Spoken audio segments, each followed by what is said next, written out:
Hey guys, what's happening? It's Ike from Flipside Music, and welcome to What the F.A.Q.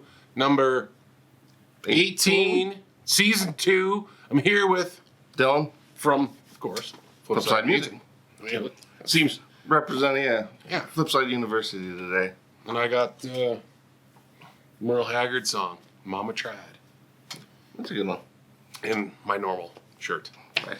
But welcome everybody. Hopefully everybody had a great holiday, Christmas, Hanukkah, Kwanzaa. Yeah. Merry Christmas, Hanukkah, Kwanzaa. Good Boxing Day for you Canadians. Yeah, that's today, right? No, yesterday. Yeah. Yesterday was Boxing Day. Yep. So I hope nobody got hurt, seriously injured. Yeah, it's great. Here you can say like Happy Boxing Day and people just laugh for some reason. So it's like you're doing it all day yesterday. Yeah. Everybody's like, what are you talking about? Yeah, it was pretty fun. Yeah. I'm bringing it back. I'm bringing it back for America. He's bringing boxing and sexy back. Yeah. All at the same time. Yeah. Okay, so question and answer show. You guys know we answer stuff. You questionize it, and we'll make it happen. Our questionizer. So we're running late as usual. Yeah, but yeah, Flying right in. It's been a long week. It's been a crazy week. Busy. It's Very been busy. really busy. So we want to thank all you guys. Yeah. Rolling in from our busiest month in November to our busiest month in December now. Yeah, these pretty much these are great. What's shaping up to be. Been great months for us, which is super cool for small business. So we appreciate all of that. I'm sure Sweetwater really felt it. Oh yeah, they felt the holiday Yeah, spirit. they totally felt us digging into their Oh yeah, their customer base. Whew, they're gonna hit my massive impact. Yeah, maybe Gary won't call me this month to ask if I need some fucking pics or some bullshit. Hi, this is Gary. We want some pics. There was some meme on Pedalboards of Doom where it was like one of the sales rep like calling the dude every time he goes to the restroom. Oh.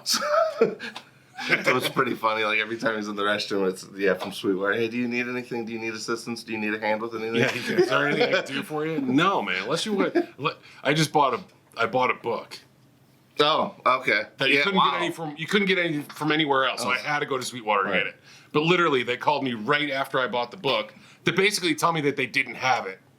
Oh, and then just talk to you about something else. Every time, this is funny. Every time I've ordered anything from Sweetwater, which isn't a ton, because yeah, we don't really need to. Yeah. Most of the time, but they do carry stuff that we clearly can't get. Mm-hmm. Every time I've ordered, they've been out.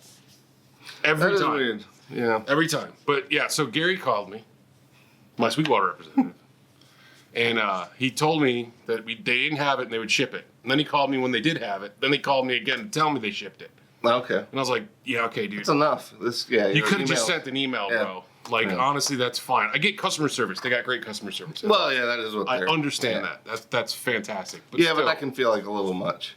Yeah, you don't need to be all the way up my ass. Especially over a book. Like, I would feel like the level of customer service with that would also be dictated on, I would almost say, like, the complexity. Not like the price point, but the complexity of something. Like if you bought some crazy switching unit or something, like it would be pretty nice if one of them gave you a call. But like a book, I mean, do they really need to call you that many times? Right. Do you need to know which way to turn the page? Do you know how to read from left to right? And I want to make sure that this is in English, so don't read it like from top to bottom like in Chinese or something. Like, I gotta return this. I can only read backwards. But I mean, I get it with the customer service. Sorry, we're going off on a rant, but.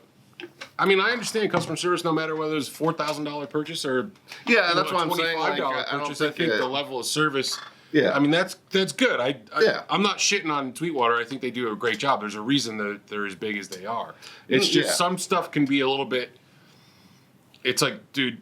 Okay. Well, yeah, I get too it. Much. They probably have a procedure with that type of stuff. Right. But what I'm saying is, like, I feel like it would be much more appreciated on like a pedal or like some switching unit or an interface or something that might not be so intuitive. Like it would be handy to have them call you. I think at this point the human race has realized how to operate books. So yeah, I think in terms of the number of phone calls, I think. Right, I didn't need 3 phone calls from Gary. Right.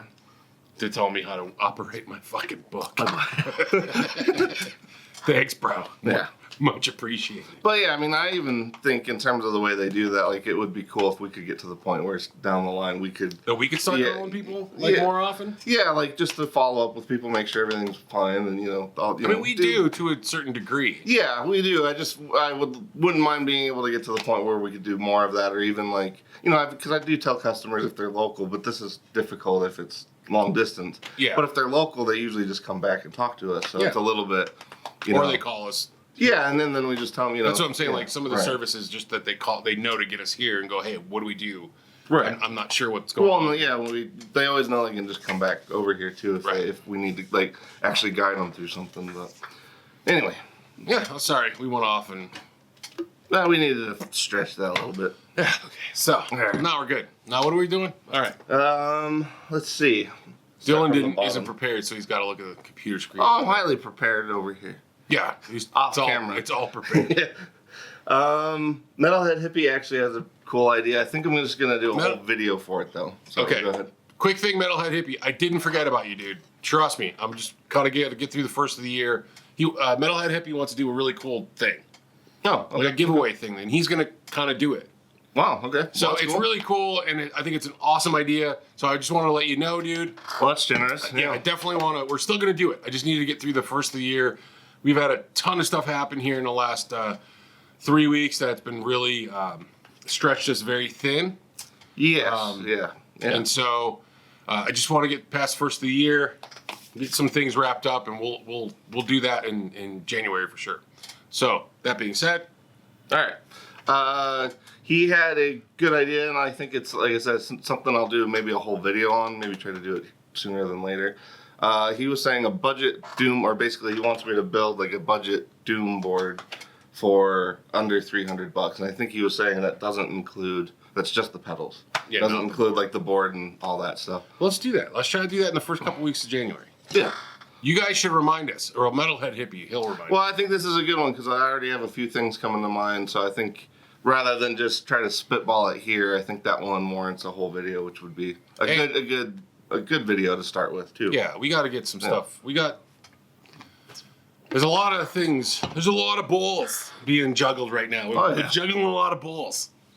Overflowing. Yeah. There's balls everywhere. On the right and the left and the other. All right, next question.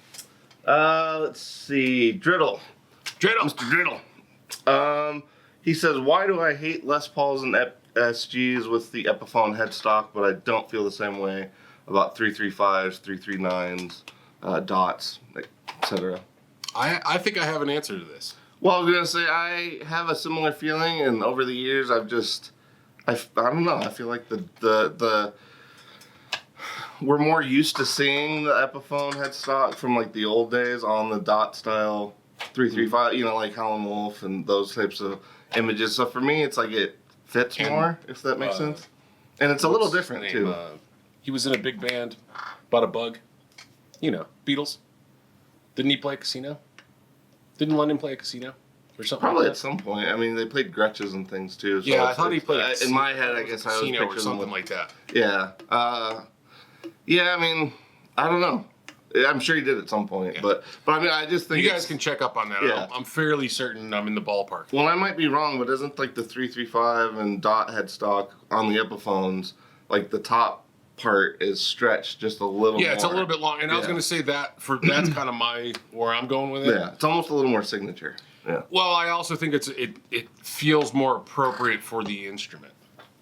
Yes, yeah. So because it's a larger instrument, because a 335 or a dot is just a larger thing, I think that the headstock being a little bit bigger looks size appropriate. Whereas I think on an SG, which is a wee little guitar anyway, and a Les Paul, which is kind of a wee. Yeah, it's not a wee guitar. Yeah, but when you're right, when you shave off those corners that you would otherwise have, it makes it look like it's right. I think the headstock just looks so much. It's got the little head syndrome. The head syndrome. I can't say the syndrome part with the Scottish. How do you say syndrome with the Scottish accent? Syndrome? Syndrome. See, it comes out all weird. That sounds like Spanish. Syndrome. Chancho, I need to borrow some syndrome. Man, I need some sweats. All right, so I think it's just appropriate. I think On the 335s and 339s and those kind of guitars, I'm saying that I think it just kind of fits. It looks more balanced. Whereas on yes. It's like a orange on a toothpick when you put it on an SG. Yeah. And plus, it's just more susceptible to breakage too. But that's a side thing. Yeah. But that's the answer I'm going with. So. Yeah, no, I agree. Like I said, I think it's also something where we're more used to seeing like that Buffon 335s and dots, in terms of like famous players and images and stuff. So I think it's like, I don't know, somehow it's more acceptable. Because I agree, like I kind of hate the headstock on the. I don't like it on. Yeah, I don't like it on a. Les, on the I don't like it on a Les Paul. Yeah. But on an Epiphone, because I got an Epiphone dot that I love, Korean made from a while back, and it's an awesome guitar. So, yeah, and I don't mind it. It's fine. Oh damn! Squeak. Squeak. All right, what do we got next? Scene that we got folks lining up already. We're fine. I think we still got time. Yeah, we should be. All right, let's see. Yeah, we got 10 minutes. We could burn 10 minutes on one stupid question. Or none at all, depending.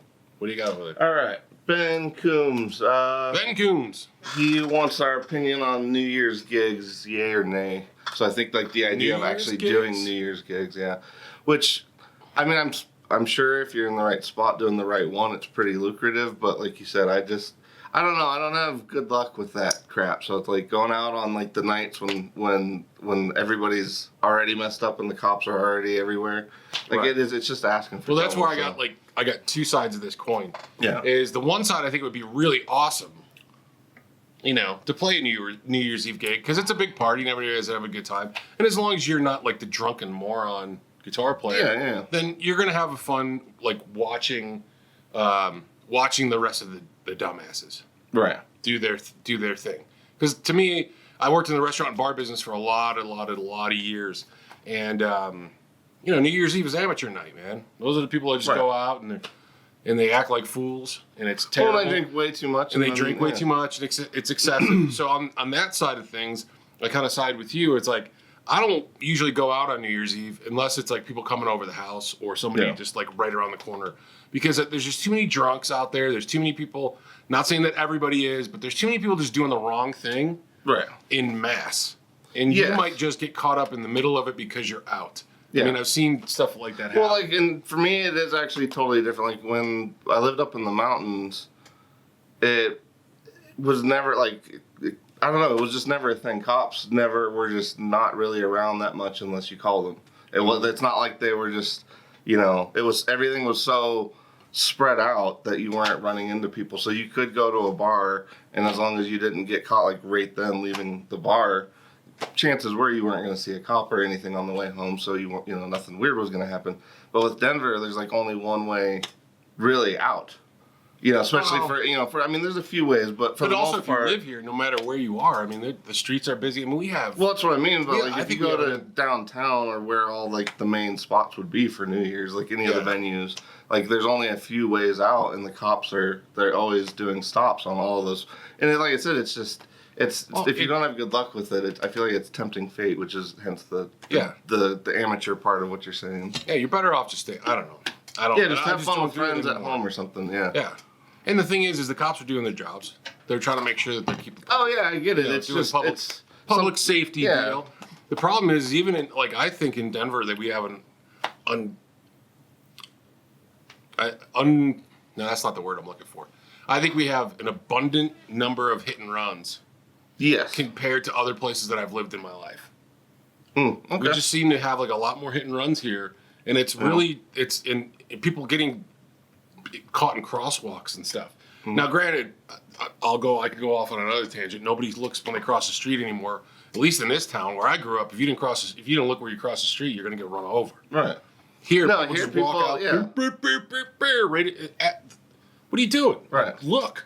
Right. I don't know. That's a whole other thing. Yeah. Sorry. It's, I guess a lot of what we're talking about even is local specific. Because that's what I'm saying. Like in the mountains, you could go have fun on New Year's and get home and everything was just fine. But it's like you really are tempting fate down here. I feel like if you go anywhere, if that's not just like in the the suburbs or something. Yeah, you got to be responsible. Yeah. But there's a lot of people that if you're the responsible one, Yeah, you go Yeah. and you're in the Well, mountains. and You even go too, I'm even to a saying, club, like, you I drive don't- home yeah. to your place. It's cool. Same thing here. If you're responsible and you go to a place Right. and then you drive home, that's fine. I mean, you're being irresponsible if you're not drinking or Yeah, I'm just. or you yeah. can Uber. There's a lot of ways to do it. I know we're getting into other shit, but I don't know. I would like to play the gig and then be teleported back to my house. Just all my gear and everything just Yeah, right exactly. back in the living room. Right. Done. Don't have to worry about Yeah. any of that shit. Yeah. So, I don't know. Maybe 50-50 on that. Yeah, I mean, like I said, if it's pretty lucrative and like you said, you're responsible, then honestly, if it was super lucrative like that, I'd make it an in and out thing. Yeah. Just, If you're paying me $500 to play on New Year's Eve, Yeah. I'm coming. Yeah. So I'm showing up. yeah. I'll even bring 2 guitars. So we're saying influence depends on the funds available. right. Let's see. How much could you put in this hand to make me have to put my car keys in this hand? Let's see. All right, we got like 6 minutes left. Line up. What's Year-end Camp special. Buzzo? Sorry. All right, Camp Who? Buzzo. Camp Buzzo. What's up, No, dude? King Buzzo. King Buzzo. No, Camp Buzzo. Camp Buzzo. All right, sorry. You know who you are. He was saying like pre-show ritual. Do you have a pre-show ritual? Pre-show ritual. You sort of do. I sort of do. Because I've seen, it's usually just like a beer and then saying hi to people, and then you're like, all right. Well, Yeah. even earlier in the day, I think the way I start usually is I don't like to eat heavy before I go to a show. Yeah, I think you've told me that So before. I don't too. really like, in the same way with like getting on an airplane. That's a whole different story. Sort of. Very similar. Reasoning, yeah. Yeah, Yeah. very similar. Yeah. So I don't like to eat heavy before a show because then I just feel fat. Yeah, being full hinders tone. Yeah, fat and bloated, and I just don't like the feeling. So I like to eat a few hours before the show. Once we get there and do load in, then I usually have like a beer and a little sipping whiskey. Yeah. That's usually when I start, and I kind of just have those two just to take a little bit of the edge off, shoot the shit with people, and that's kind of it. And usually if I have time before, like right after I eat, I'll just kind of run through some stuff. Yeah. Just some scales, run through some stuff, even though it's a couple hours early, just to make sure that I'm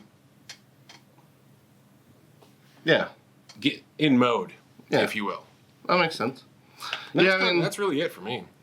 Yeah, I mean, I only did a handful of shows with Jake and Connor, but the main one, I mean, I don't know. I guess we would in terms of consistency, we always went outside for a bit, like right before going on. What were you guys doing outside? Just hanging out. They don't really partake, but yeah, no. I was like, what y'all? Yeah, no. What y'all doing outside? Yeah, no, What's going mainly on just here? admiring sunsets. Right, just But no, that was midnight air. But yeah, no, actually, usually that really was it. It was just getting out of the area and fresh air. But like I said, we were usually opening, so it wasn't really any particular thing. I don't really know because it's weird. Like when I was doing those, I always just was really nervous, like thinking about it, getting right up to it, and then once I was up there, it's like I just didn't care anymore. Yeah, it's kind of that's all the time though. I think I do the same thing. Well, it's because it's weird. I guess I always expect to just be so nervous when you're up there, but it really was not that feeling. If anything, it was 10 times more comfortable when you're just up there playing than the part leading right up to it. Mm-hmm. No, I agree. I also check all my stuff.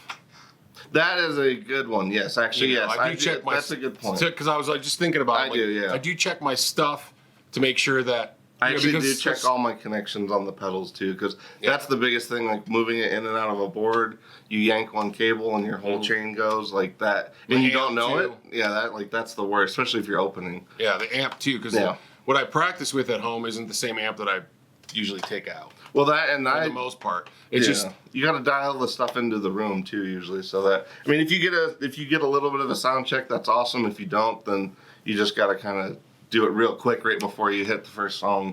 Yeah, well, just hit that first song and make your tweaks as you're going. Yeah, that's usually a good thing. Yeah, but still check all your connections. How are we doing? We got one more song. One more song. We got one more song. All right, let's do the first song of the set again. We're out of tunes. All right, let's do one more because we got some people waiting. All right. Terrible customer service. I think that's really. Is that it? Is that all? Mostly it. There was some follow-up questions in terms of stocking stuffers, if we ever actually thought of any particular ones, because we kind of just Winged it. yeah. Honestly, I did think of it. It's not quite the right size, but not well. It would be cool too to have, but really for other people. These are the best stocking stuff. I was gonna say those would be, and these little guys right Big Muff reissues. You can't see my arm, but anyway, Big Muff reissues fit into stockings. Yeah. So 70s Big Muffs. Yeah, 70s Big Muffs fit into stockings. We need the furry one to complete the joke for the.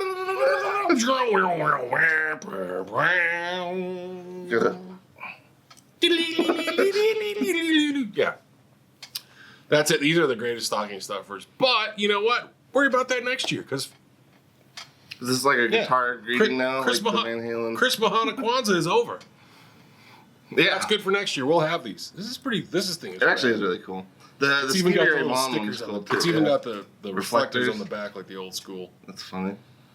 Yep, and the switch in the center where it's supposed to be. And the fake pickup. The switch selector is in the middle position where the original Frankenstein did have it. So So I've got the fake pickup because he wanted people to think he actually used it, even though he never did. no, it's pretty cool. This thing's pretty rad. So Yeah. everybody should have one of these in their lives. Yeah. All right. I know it's fuzzy, but whatever. All right, we gotta go. We got people here. We got to open. we got some bills to pay. All right, we'll catch you guys. On the flip side. Peace. All right, hit the button. You're on the Dr. Phil show. A problem is that you're